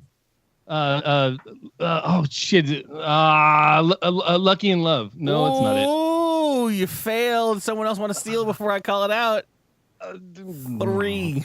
God, shit. So close, Amos, dude. Crazy in Love. God damn it, yes, Crazy in Love. I am pop music illiterate. I have no idea. Including from his pop music days. I mean, okay, maybe 80s pop, maybe, but beyond that, You get a small window of late 80s, early 90s, he might be able to catch on. It's like a 4-year period, and then he's gone. My pop music is like 80s to 90s, then Backstreet Boys, and then Sync, and then K-pop.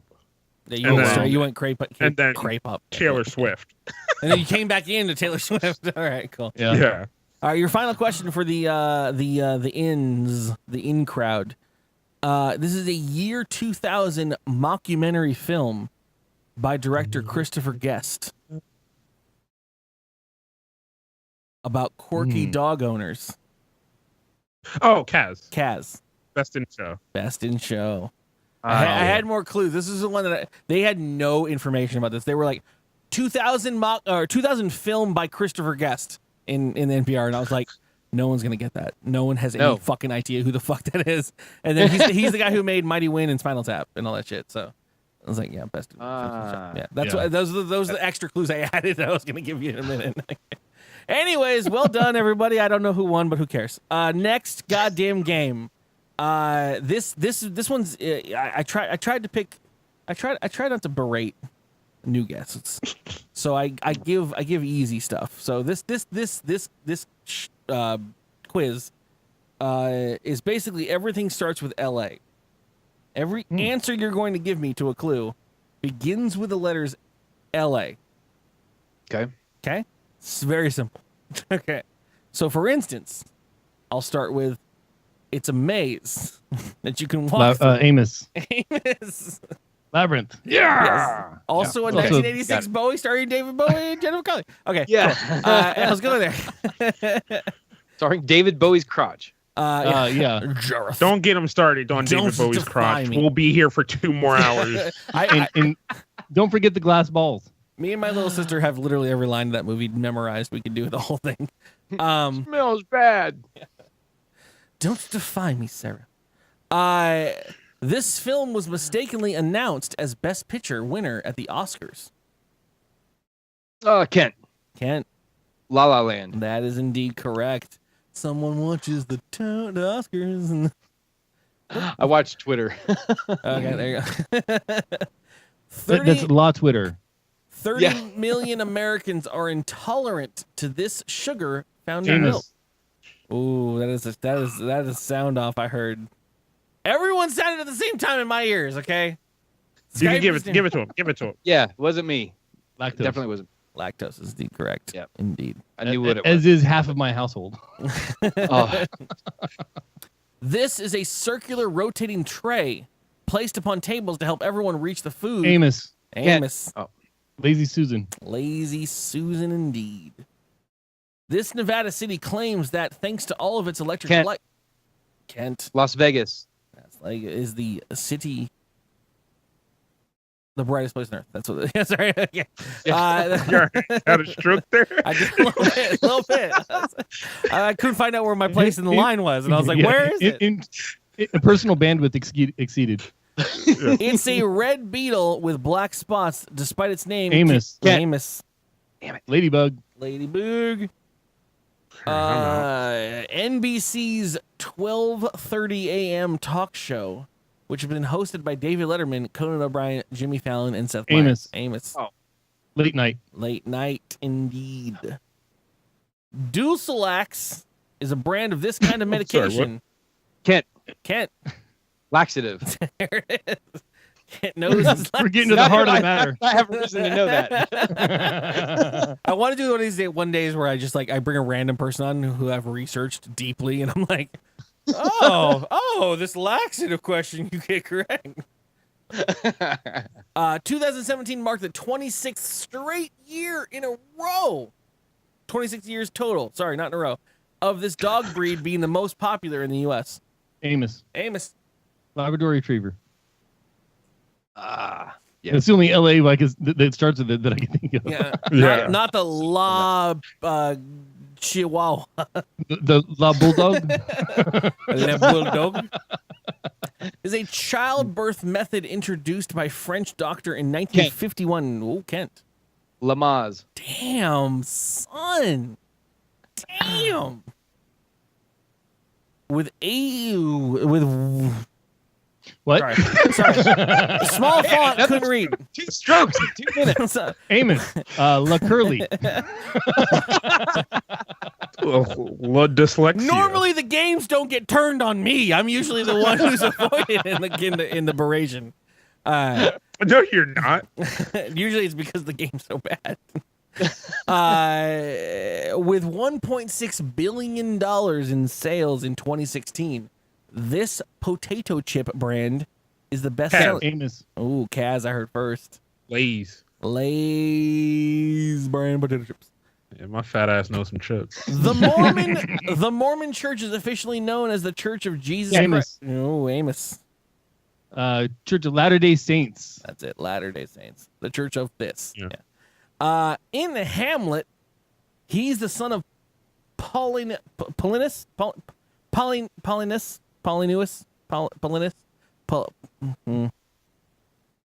Before I drank, I could actually say this, and I tested myself. Well, it's not called Sober Kids Gaming. Polonius. Polonius and the brother of Ophelia.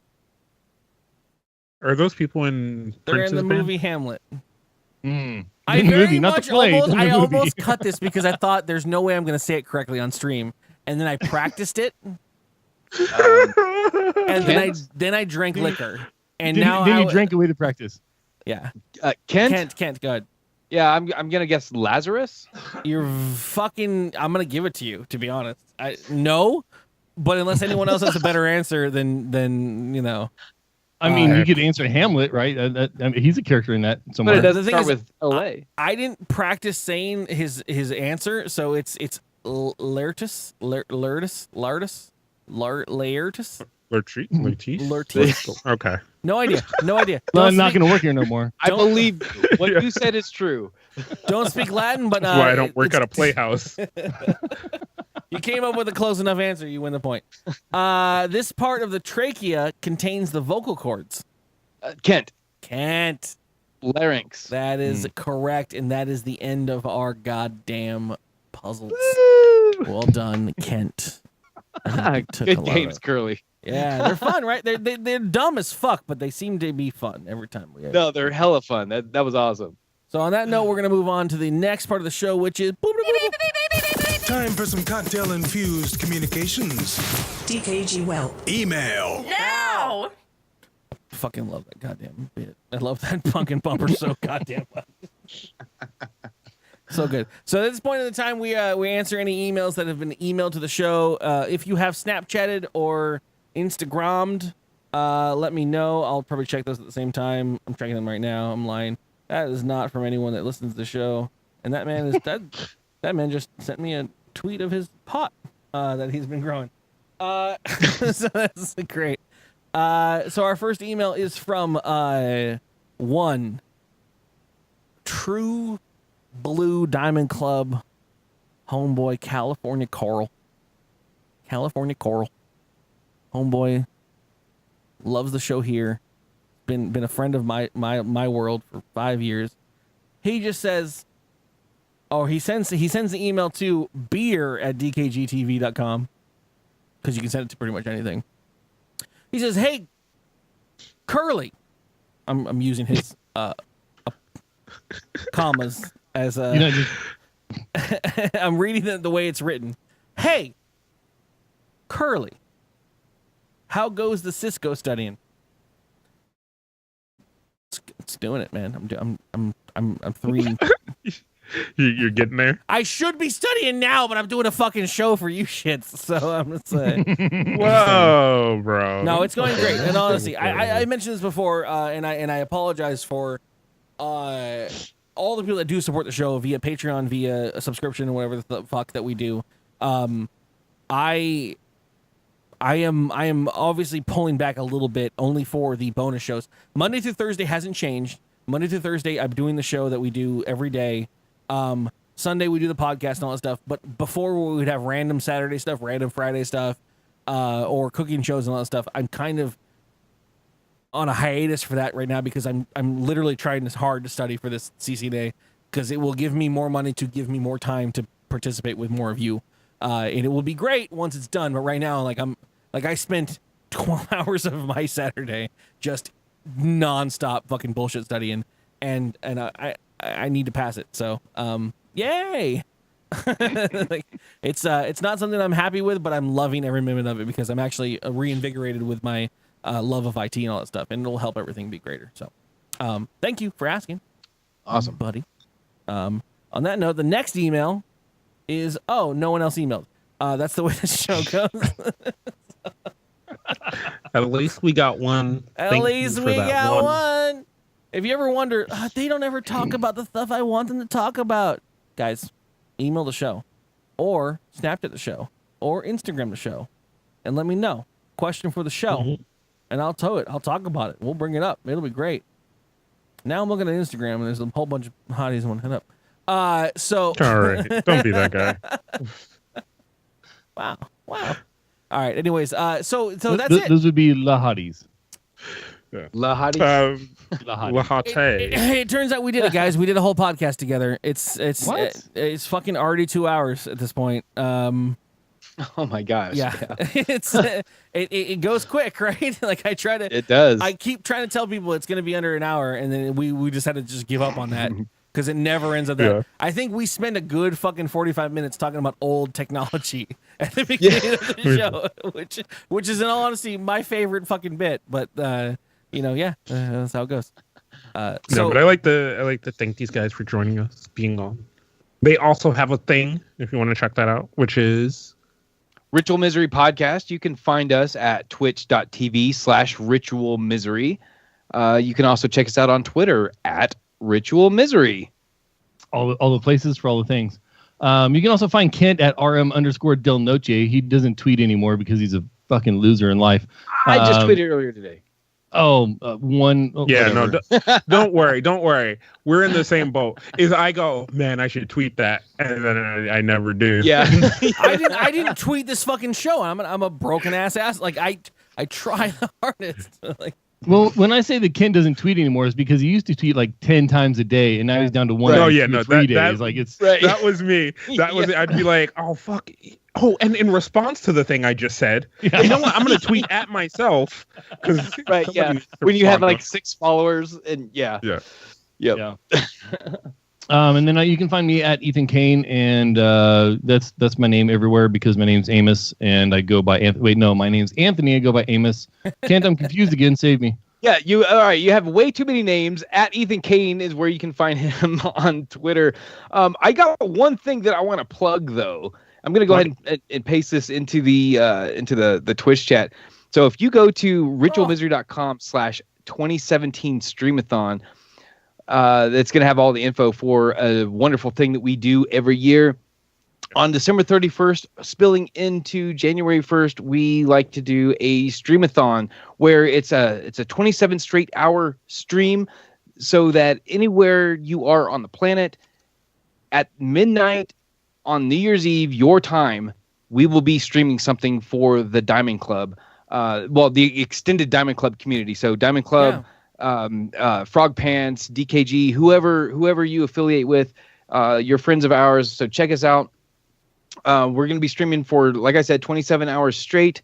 We're going to raise some money for a charity. This year's charity is Donate Life America, where they're all about organ donations and things like that. So it's going to be a lot of fun. We are still looking for some streamers to fill some of those slots. So if you are interested in that, you can click on the sign up link. That's ritualmisery.com/2017 streamathon. And there is a sign up link in there if you are a streamer and you are interested in raising money and interacting with the community. It's always awesome. Last year was absolutely phenomenal, and I expect it to be probably even more so this year. And the whole idea for the streamathon started out because every holiday something's going on. People are together. They're Christmas, Thanksgiving. New Year's is the one holiday where it's just kind of like a bunch of friends hanging out. It's not typically your core family. Like, oh, I got to go see Grandma for New Year's, right? And the idea was that if Grandma for New Year's. The idea was that I didn't want anybody to have to be alone for New Year's. So an active chat room presence for the entire time. The first year was 24 hours and 24 minutes of this guy. And then last year we split that up amongst a whole bunch of people, Christy Cates and Bonnie Brushwood and Jen, and like all these people came forth and put forth all this stuff. And we raised $2,000, and we're hoping to top that this year and have even more people trying all new things. And that's how the Streamathon works. It's like our one no shit charity event each year, so that no one has to spend New Year's Eve alone, and we can try to help out some good causes along the way. That's awesome. Nice. I love that shit. Like, I love everything about that. Like, we've done long marathon streams and stuff. We've done a New Year's stream. Not sure what we're doing this year for New Year's. I might actually hit you up and see if you want to do a portion of shit, because I've been talking to Steve, who we did New Year's at his house last year, when a bunch of people flew in to San Diego, and we did a New Year's with 8 cameras. And we had different rooms for partying and shit, and it was great. And but it was a lot of effort, and I'm like, we should do something, but we shouldn't do that because that was a lot of work. It was a lot of fucking work. It is our saddest thing, right? Is we'll build a really nice thing, and people are like, man, I wonder if they're gonna like expand on that next year. And we're like, no, never again. No, never, ever. We're totally expanding by negative 90%. We're expanding by negative growth. It was a fight, but so that sounds awesome. I'd love to more collaboration and doing stuff like that. Awesome. I'll definitely be tuning in and hanging out, and I love you guys, man. So we've done it, Kaz. We've done a fucking podcast. We have. Thanks everyone for being here. 86 episodes in, man. We're just getting started. We're getting good at this. We're gonna get out of beta soon. We're gonna be in. It only took us. It only took takes us 100 100 episodes. 100 Yeah. episodes to be finally made release candidates. So Yeah. you go at your pace. It's a race for us. What's going to be full released first? Us as a community of individuals, or PlayerUnknown's Battlegrounds? Which one? You take your bet. Who comes out first? Ark as a real game. Like real life, like not even game. Like we just have an island we just dump people on. Let's call it Australia. Yeah, we're gonna put everyone. That's a shitty. Yeah, there we go. Done. All right, I love you guys so much. Thank you guys for being here. I'm gonna play the outro music. Have a great evening. If you do not already subscribe, please do that first. Easy peasy. iTunes, Google Play, fucking Scrobbler, Stitcher, fucking whatever the fuck you do in your life. After that, if you want to be a real bro, write a comment. We're almost at 10 comments. 10 comments on iTunes, guys. You just gotta write a review. One more. 9 of you said, I'm gonna write a review last time. 1 of you did. I love you all together. Call them out. You need some 5-star shitty reviews. Have a great evening, everybody. We'll see you tomorrow for more normal games, and then we'll see you next Sunday for a podcast. Have a great night.